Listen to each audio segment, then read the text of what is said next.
عليكم. طبعا بنتي كبرت ما شاء الله وبقت هي تحضر ملابسها والاشياء اللي تحبها قبل لا امها تحضر لها. بابا ودودة ايش سويتي؟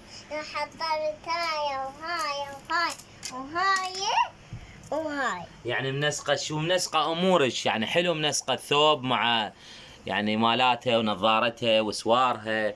هاي المكان، هاي البوفية مالتها الصغيرة. طبعا زاويتها هوسه، بس هي شو تسوي؟ كل ما نرتبها لها هي تجي تبحوش تعود تصفط، خليها صغيره بعد هي. الحذاء وينها مالتك اللي راح تلبسيها؟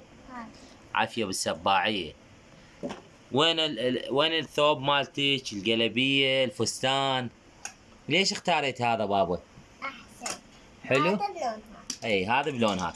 والدوده طبعا اني منتبه لها وكلش احب هذا الشيء. تحب تنسق يعني ما بين الفستان اذا احمر او ابيض، تحاول بجد الامكان تخلي الحذاء بيضة او سوداء، يعني تنسق امورها، وهذا كل شيء كلش حلو بالطفل او الشخص من هيك يرتب. تحياتي لكم، لا تنسوا الاشتراك بقناتها، بس اكتبوا يوميات ويت وتفعيل زر الجرس حتى يوصل لكم كل شيء جديد. والسلام عليكم ورحمة الله وبركاته.